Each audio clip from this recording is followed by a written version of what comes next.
Carrusel de tus sueños, les habla Jenny Villasana. Bienvenidos a este tu programa, elaborado especialmente para ti con temas de actualidad, un programa de motivación, un programa de coaching, donde te invito a revisarte, a explorarte y a encontrar dentro de ti todo lo que necesitas para poder alcanzar tus metas. Recuerda que un coach es una mano amiga que te guía para que le des la mano, la tuya, a tus dones y a tus fortalezas. En el día de hoy vamos a tener un tema bien interesante porque vamos a conversar sobre el Alzheimer, esa enfermedad tan terrible que muchas veces se convierte en una sombra alrededor de la familia. Si alguien tuvo Alzheimer en el pasado, un bisabuelo, un abuelo, entonces los demás creen que también eso va a ir a saltar y a ensombrecer toda la generación. La gente dice que los años dorados son los años más hermosos que todos esperamos para poder descansar en nuestros laureles, como dicen, después de tanto trabajo y después de tanta lucha, después de educar a nuestros hijos. Y resulta que a veces viene un ladrón, un gran ladrón, a robarnos nuestros recuerdos. Y ese ladrón se llama Alzheimer. Aquí tenemos hoy un gran amigo del programa, el doctor José Antonio Cisneros, que siempre está tan dispuesto a contribuir con todos nosotros y nos va a aclarar hoy todo lo que hay alrededor del Alzheimer. Bienvenido, doctor Cisneros, al Carrusel de tus sueños. Gracias, gracias. ¿Cómo estás, Jenny? Muy bien, esperando dar esta vuelta linda con usted y con toda nuestra audiencia. Cuéntenos, doctor, el Alzheimer, el gran ladrón, como le llamo yo, viene a robarnos por lo que tanto trabajamos en la vida, por lo que tanto luchamos, por lo que tanto aspiramos y anhelamos, que es estar en esa época de nuestra vida ya hechos, ya cumplidos, y haber cumplido con los demás, con los que nos tocó, con nuestros hijos, y que de repente venga entonces este ladrón a quitarnos esa época de oro. Cuéntenos, ¿qué es el Alzheimer de verdad? ¿Se puede evitar? ¿De verdad se hereda? De verdad estamos, una amiga anoche me decía, es que estamos malditos, Jenny, porque si mi bisabuela lo tuvo y mi abuela lo tuvo, entonces ya nosotros estamos preparándonos, y ella tiene 38 años, estamos preparándonos, grabando todo en videos. O sea, imagínate qué conmoción, qué tipo de vida puede tener una persona que piense que a los 60, 70 años va a perderlo todo y se desespera por grabar y parece la cosa como una película. Cuéntenos entonces, ¿qué hay detrás de todo esto? Bueno, detrás de lo que me acaba de decir, lo que hay es una gran desinformación. Si Me eso lo está imagino, pasando para sí. esa familia, realmente están viviendo la enfermedad antes de padecerla. Primero que todo, la enfermedad es una de tantas enfermedades que se conocían como la demencia senil o la demencia del adulto. O sea, es un tipo de demencia. Es un tipo de demencia. Oh, okay. Esa percepción que mucha gente tenía en el pasado de que los viejitos se les olvidaban las cosas y perdían una total control sobre su capacidad de interactuar con otros seres humanos y de funcionar normalmente. Eso hoy por hoy se sabe que es una enfermedad degenerativa, progresiva, que tiene una base genética, como casi todas las enfermedades, por cierto. La misma personalidad de uno está codificada en su patrón genético. Sin embargo, es importante aclarar que el hecho de que uno tenga antecedentes familiares de enfermedad de Alzheimer no determina que uno o la descendencia de uno va a tener esa enfermedad. O sea, no es determinante, no lo es. La presencia de un gen o de un grupo de genes asociados a una enfermedad no garantiza necesariamente la aparición de esa enfermedad. ¿Okay? Inclusive, vamos al caso del cáncer de mama, donde hay 2 genes ya bien identificados asociados al cáncer de mama. El hecho de que a ti te hagan un estudio genético y tú seas positivo a esos genes no en ningún momento garantiza que tú vas a tener cáncer de mama. Aumenta la probabilidad, por supuesto, pero no lo garantiza. Doctor, el famoso examen, porque yo tengo unas personas muy cercanas a mí que su mamá tuvo Alzheimer y se devolvieron en la puerta de la clínica porque les dio miedo. Sí, hicieron su cita, se iban a hacer el examen, y me dicen, Jenny, cuando estuvimos en la puerta de la clínica dijimos, ¿y a nosotros para qué queremos saber si lo tenemos? ¿Por qué vamos a vivir con eso? Se han devuelto. O sea, ese famoso examen de verdad es confiable? ¿De verdad si te haces el Bueno, examen, depende de verdad dice si vas a tener o no tener depende de qué Alzheimer? examen estés hablando. Si tú Ajá. estás hablando del perfil genético, donde van a buscar marcadores de enfermedad de Alzheimer en tu genoma, que ya se está haciendo comercialmente, tú puedes mandar una muestra de tu ADN y lo procesan a través de una serie de computadores y de producto de eso ellos llegan a tener una serie de marcadores genéticos que te dicen la probabilidad relativa de que tú padezcas alguna de estas enfermedades. Una de ellas es el Alzheimer. Eso es un test, pero como te dije, el hecho de que salgas positivo a tener genes asociados al Alzheimer no quiere decir necesariamente que lo vas a tener. Inclusive si sale positivo. Inclusive si sale positivo, te pueden decir, mira, tú tienes unos marcadores genéticos que se correlacionan con un 80% de probabilidades de que tú tengas, fíjate cómo se manejan esto, 80% de las personas que tienen Alzheimer tienen los marcadores que tú tienes. Eso no significa que tú tienes 80% de probabilidades de tener Alzheimer. Es una diferencia importante en la interpretación de esto. ¿Por qué? Porque hoy se sabe, a medida que se han estudiado más las enfermedades con base genética, que existen una serie de disparadores en la vida cotidiana que hacen que esos genes se pongan como un switch on o off. Entonces la presencia del gen es la presencia del switch, pero lo que lo va a activar o desactivar son una serie de elementos ambientales que todavía no se conocen muy bien. Ajá, pero quiere decir que hay cosas en nuestras vidas que puede disparar o puede inhibir la presencia de un gen que iba a producir una enfermedad. Quiere decir que todo ese mito del crucigrama, como decía yo en la publicidad, si tú haces crucigramas no vas a tener Alzheimer. Si tú resuelves problemas, si estudias idiomas no vas a tener Alzheimer. Si tienes 7 carreras no vas a tener Alzheimer. O sea, todas esas cosas, estoy manteniendo el switch arriba. Es una especulación. No, es una especulación porque aquí se ve lo siguiente. La mayoría de la gente que no padece Alzheimer a través de su vida tiene una intensa actividad cerebral. Eso no significa que una intensa actividad cerebral previene el Alzheimer. Lo que significa es que la gente que no lo tiene tiende a usar su cerebro mucho a través de la vida, recordando nombres, utilizando crucigramas, rompecabezas, etcétera, o simplemente educándose, aprendiendo cosas nuevas. Vamos a conversar un poquito de eso, porque recuerdo ayer, conversando previo a este programa, me dijiste algo que me quedó aquí, lo quiero traer a colación. Me decías, mi mamá no tiene celular y mi mamá se sabe de memoria todos los teléfonos que le interesan. Y hace como nosotros crucigramas a los 93 años. Hace crucigramas y aparte de eso, o sea, utiliza el cerebro. Exacto. Ya nosotros tenemos tanta información, como decías tú ayer, que nos saturamos. Sí. Es demasiado lo que tenemos y nos saturamos y lo vamos bandeando todo entre celular, iPad, ya no escribimos, como dices tú. Entonces, todo eso nos lleva para la vía del Alzheimer, para aquellas personas que pudieran tener en sus genes la predisposición hereditaria. Lo que pasa es que ahorita se ha creado una matriz generalizada de que toda persona que se le olvida algo tiene la enfermedad de Alzheimer. Entonces estamos confundiendo. Si a los 50 años se te olvidan las llaves del carro, por ejemplo. Entonces se te olvidan las llaves del carro. No, para que tú veas que eso es una cosa diferente. Usualmente es el olvido de un dato que manejas con frecuencia, ¿no? Sino que te vas a hablar de tus hijos y se te olvida el nombre del hijo. O vas a hablar de una cosa cotidiana, un actor favorito, una película que viste hace 2 horas y no te acuerdas de la película. La gente tiende a creer que esos son signos tempranos de Alzheimer y en realidad no lo son.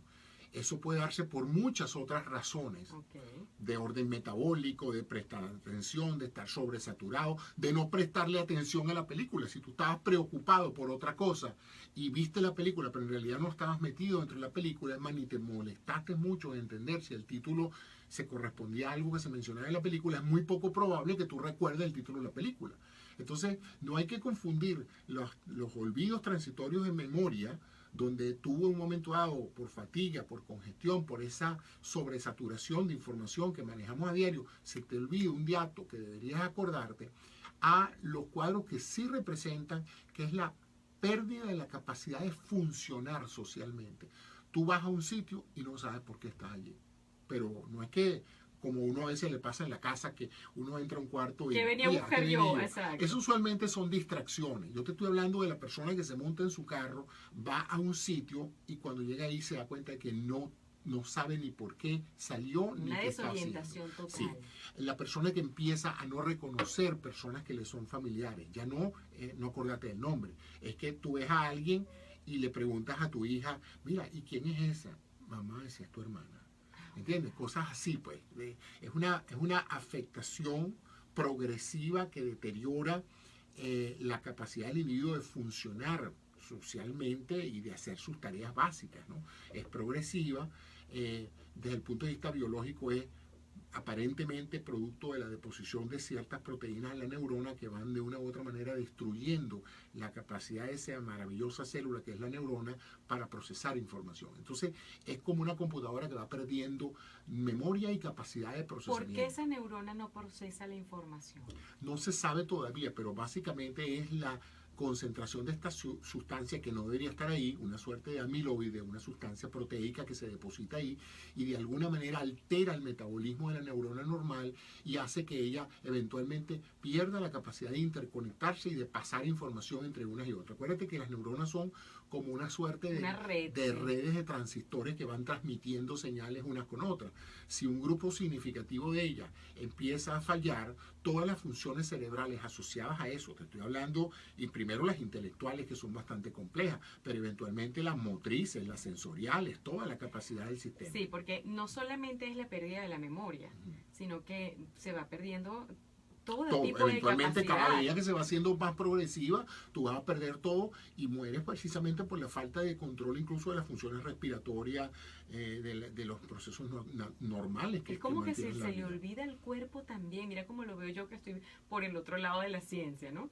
Es como si el cuerpo también pierde su memoria de funcionamiento. Pero no es nada más la memoria. Fíjate que en este caso el problema a veces es los circuitos son una suerte como de CPU. Hoy la gente está muy familiarizada con los procesadores, los CPU de las computadoras. Sí, sí. Entonces imagínate tú que tú empezaras con un CPU de 64 bits, luego Ajá. pasas a 60, luego a 50, luego a 40.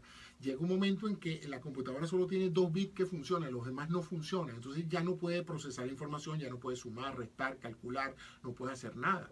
Entonces, tú dijiste el test del Alzheimer. No hay un test así como un test de sangre que te diga a ti tú estás anémico o no estás anémico, sino hay pruebas, pero el diagnóstico no es fácil. El diagnóstico es clínico. ¿Qué significa? Que a medida que tú estás siendo visto por un neurólogo que va evaluando, o un psicólogo o un psiquiatra que va evaluando tu capacidad de deterioro afectándose, él entonces llega a la conclusión de que por el curso de la progresión de tu enfermedad, tú tienes la enfermedad de Alzheimer. Pero no hay un test así de sangre que tú le puedas aplicar a la persona y decirle tú eres positivo al Alzheimer. Doctor, en el momento en que una persona se le puede hacer clínicamente todo esto y se llega a la conclusión, me imagino que es una persona que tuvo muchos síntomas y preocupada se fue y se hizo todo eso. Usualmente cuando llegan a ese nivel los traen los familiares, ¿sabes? La persona ya es el familiar el que agarra y dice, yo creo que es mejor llevar a mamá o a papá al médico porque a papá se le están olvidando las cosas. Pero no es así el datico de la persona ágil, normal, que se le olvida un dato en un momento particular, lo que llaman ahora senior moments, los momentos de senilidad, ¿no? Sí. Disculpa que se me olvidó tal o cual cosa.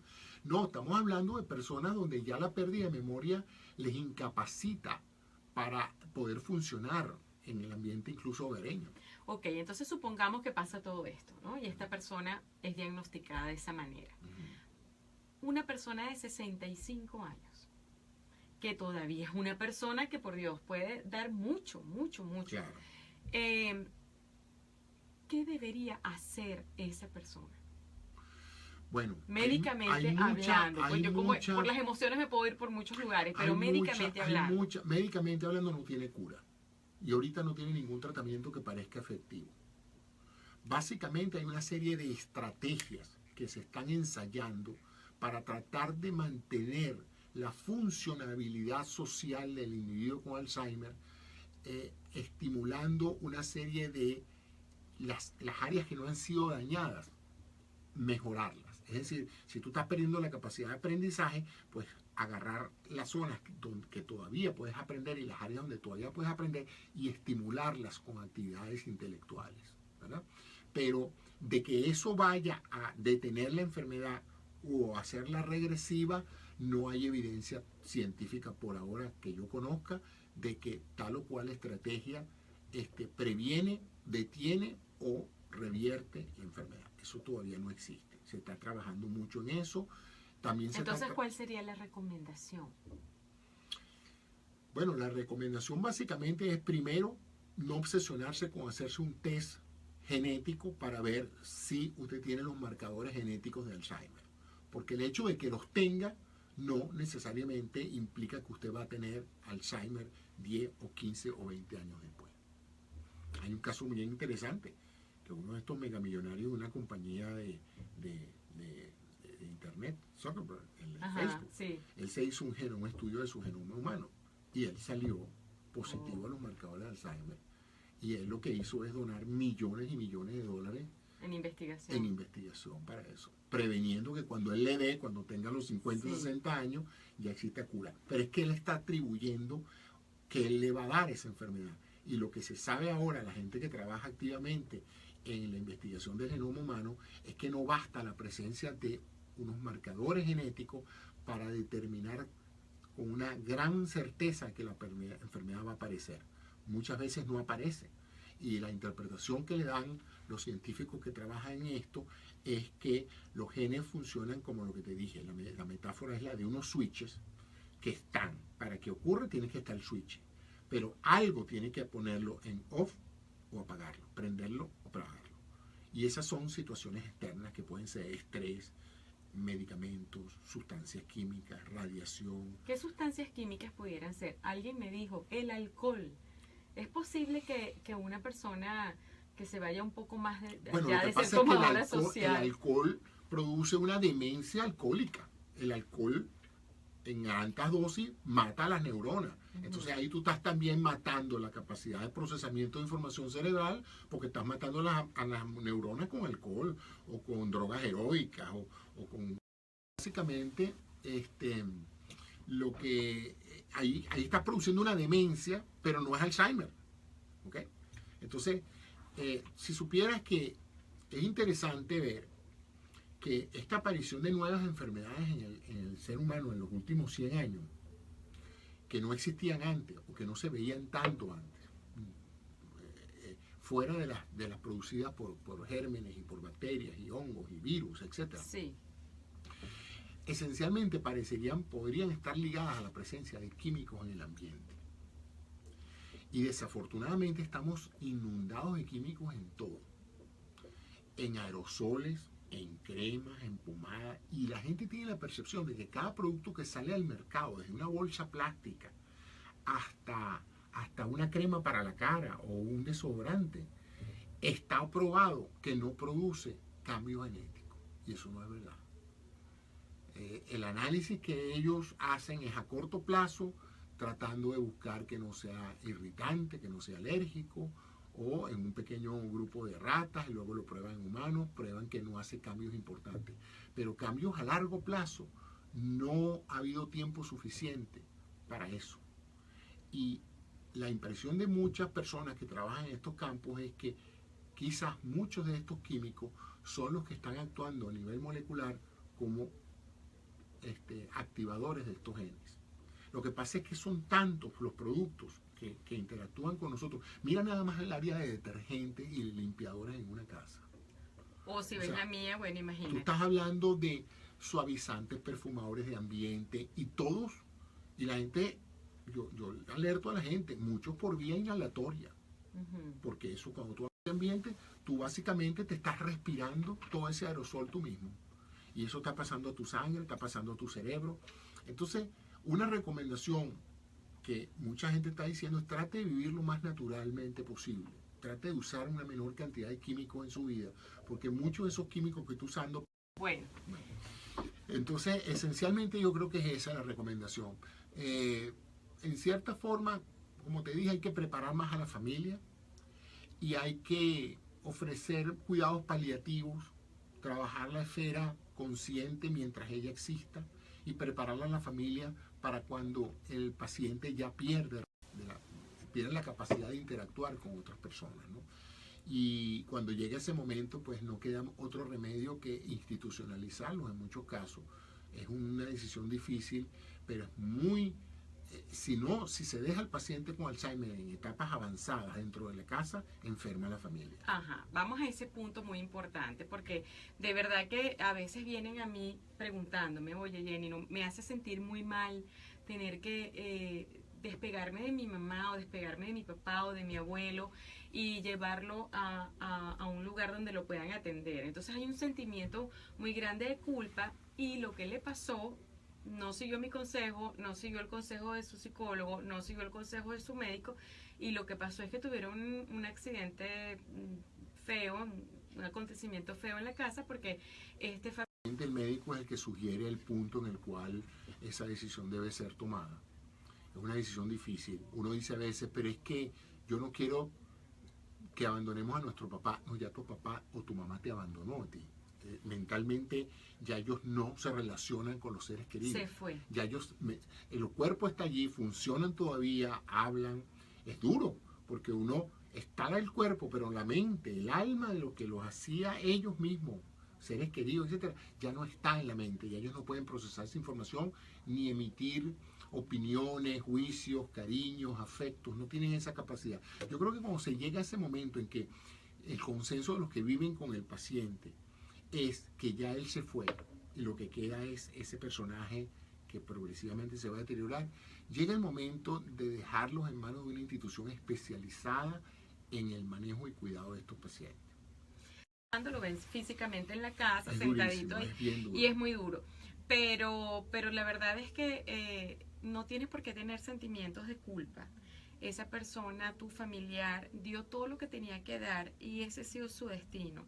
Él no está sufriendo porque no tiene sentimientos, porque no tiene capacidad de disección, no tiene capacidad de procesar la información. Fíjense lo que dice el doctor, ni siquiera sabe quién es. Entonces, este sentimiento de culpa que muchos de los familiares sienten no tiene por qué ser.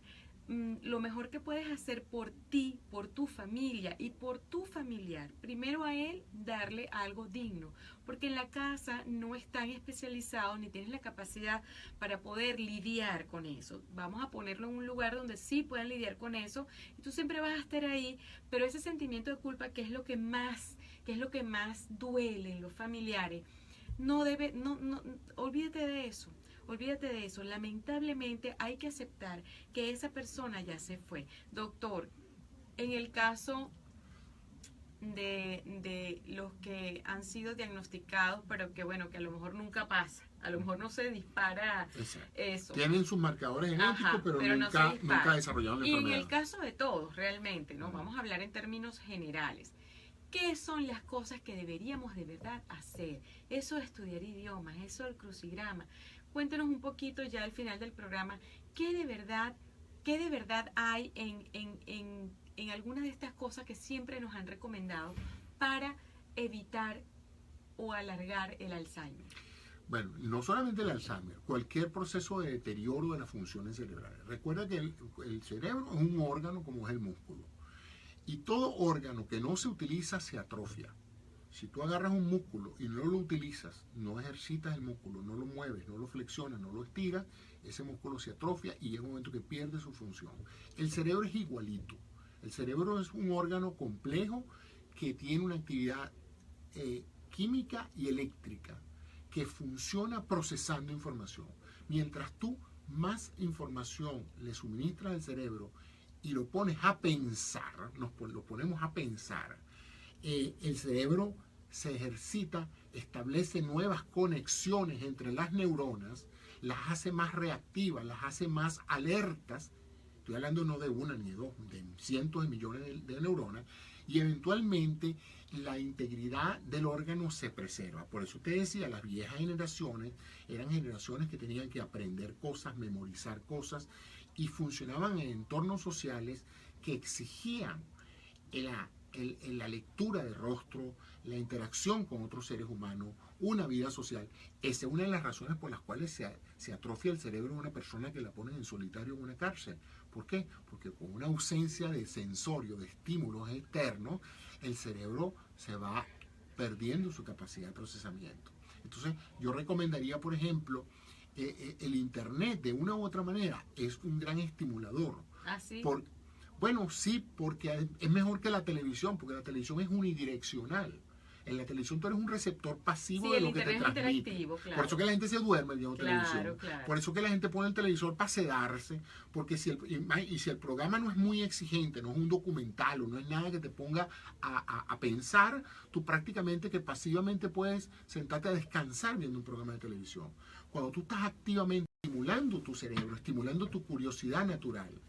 Entonces, yo soy un gran defensor del Internet como un gran estimulador, porque yo lo he vivido en mi posición y he visto que toda la mayoría de la gente, el Internet ahorita está muy popular en los senior citizens, en los ciudadanos mayores. ¿Por qué?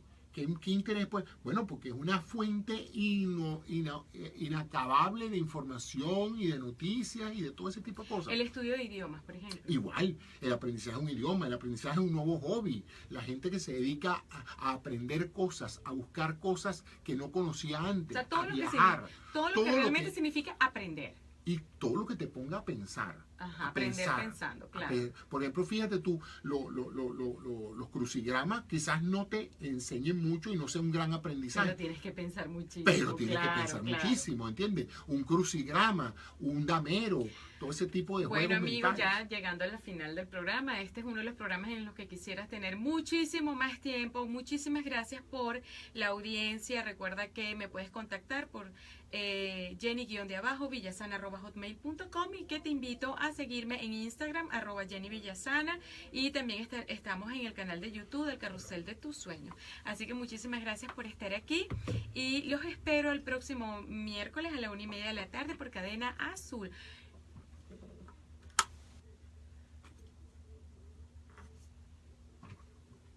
Bueno, ya concluimos el programa, pero podemos continuar un ratico aquí en Facebook porque de verdad que está demasiado bueno. No sé si hay preguntas. Si tienen alguna pregunta, lo que pasa es que tengo que hacerle una retransmisión al otro Facebook, pero a lo mejor en el tuyo, mira, está María Teresa.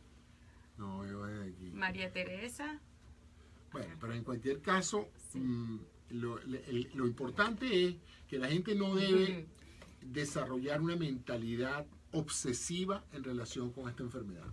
Nada al respecto.